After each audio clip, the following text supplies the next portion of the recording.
plant and why it's become so integral to the Free Palestine cause?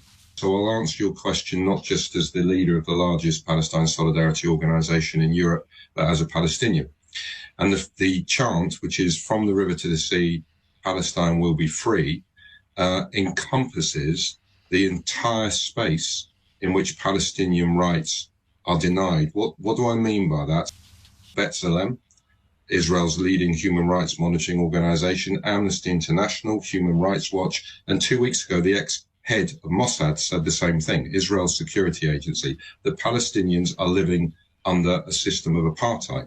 Now, that affects different Palestinians in different ways. So Palestinians who live as citizens of the State of Israel are subject to a body of laws that make them second-class citizens. They don't have full rights as citizens of the state. Palestinians in the West Bank are living under military occupation that denies them their basic rights. And I get all of this. Are living under a blockade that's lasted 17 years. So this phrase says, across all of that territory, as you say, from the River Jordan to the Mediterranean Sea, Palestinians will be free when the system of apartheid is dismantled. They no longer live as either second-class citizens or under military occupation. Where does Israel have a place in this new era that you would like to see?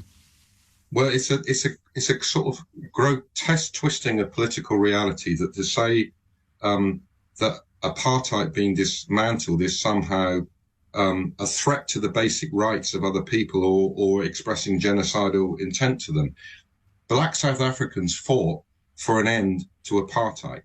That meant that the apartheid state of South Africa will disappear. It was no longer an apartheid state. But then together, black and white South Africans forged a new reality in which everybody had equal rights, but no people had a right to privileged rights over another people based on their ethnicity, their race, or their religious identity. And that's what Palestinians are asking for. They're asking for a space in which they can live, in which they are not subject to oppression, either through military occupation or through a system of laws that says you don't have the same rights because we are a space that privileges the rights of Jewish people. So this is not about Israel's right to exist. It's about Israel's right to exist as an apartheid state, and it does not have that right. It sounds to me as if what you were proposing there was a one-state solution, not a two-state solution, where there would be a government that's voted in by Israelis and Palestinians together. Palestine Solidarity Campaign very specifically does not have a position on two states or one state. We say that is for the people themselves to determine. But what is clear is what solution is required that respects the rights of all. So if there were a solution, which is there might be two states, but one of them would be apartheid state, where any Palestinians living within the state would be denied that rights, that would not be acceptable. In the same way, if there were an independent Palestinian state in which there were Jewish people living who were completely deprived of their rights, that would not be acceptable. So the future requires a respect for the rights of all and a recognition that no people have the right to exercise supremacy over another based on their race, their ethnicity, or their religion. That seems to me a fairly straightforward position. They confessed! And what's crazy is if you look at it, we Jews have been in the land of Israel since the times of biblical Joshua. Jews were never truly indigenous to Israel. How do I know this? Well, your own holy book, the Torah, says so. Jews believe that Prophet Abraham was the first ever Jew, but where did Prophet Abraham come from? And even in the Torah, the holy book of the Jews, they say that Abraham came out of Ur of the Chaldeans, which is Babylonia, which is modern-day Iraq.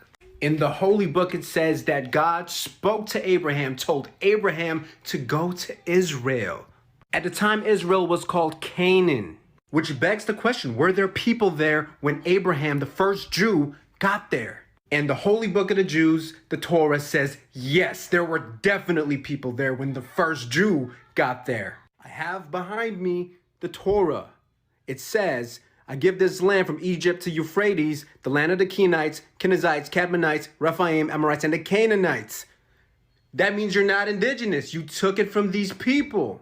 But who are these Canaanite people? Did they just vanish? No.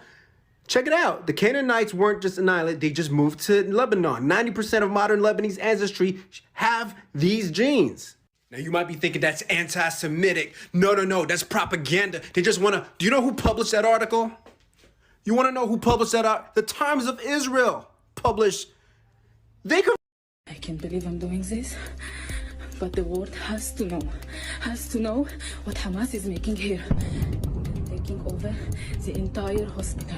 A video of a supposed nurse accusing Hamas of blocking services at Al-Shifa Hospital in Palestine's Gaza has gone viral after many social media users questioned its authenticity. If you hear me, please leave, run away, don't stay here, please.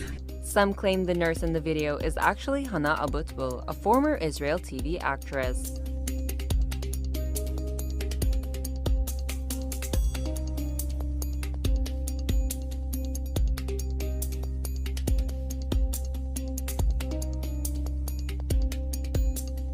France 24 investigated the video and determined that it was inauthentic. Due to several elements that we will explain, we have concluded that this video is a fake and that it is a staged, or as you call it, crisis acting. However, Abutbul denied the allegations.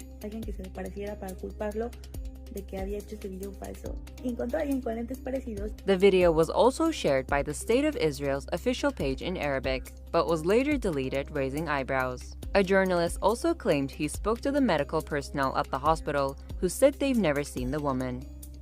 Gaza's largest hospital, Al-Shifa, which houses 650 patients and thousands of displaced individuals, has recently been raided by the Israeli army, which alleges that Hamas has an underground command center in the hospital.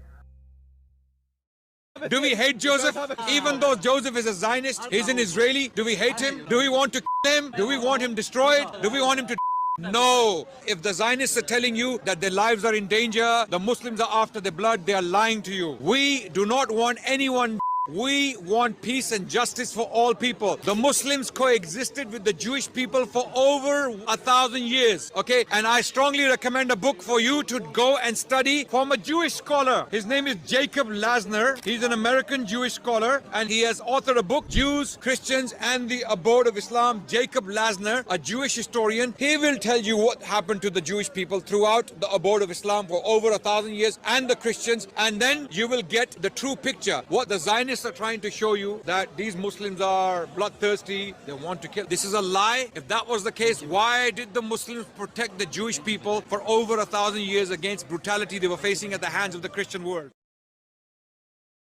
I say this as an American Jew. My children go to Jewish day school. I lead services in an Orthodox synagogue. Judaism is the center of my life. The first time I went to spend time with Palestinians in the West Bank, it was a shattering experience. The only thing I could imagine would be similar for American would be going to visit the Jim Crow South. When you see people living under the control of the state with no rights, they cannot become citizens. They cannot vote for the state that controls their lives. They do not have free movement. They need a pass to move from city to city. They live under a military legal system. The consequences are more brutal than we can imagine sitting here. So, do I agree with Miftah? Of course not. I had a close friend who was killed in a suicide bombing. But Palestinians don't. You could have made the same argument if you went to visit SNCC and said, oh, they were connected with communists. Some of their people have made anti-white statements. The point is, what Ilhan Omar said is the most important point. People need to go and see for themselves. I've never seen anyone who's gone and seen for themselves and not been transformed by the experience. We have a right to know how many Palestinians were slaughtered using UK-made weapons, how many children were dispatched using UK-traded armaments, how many women have been slain by ammunition from the UK, how many schools, hospitals and refugee camps have been annihilated with the help of UK engineering, how much profit is being made from death,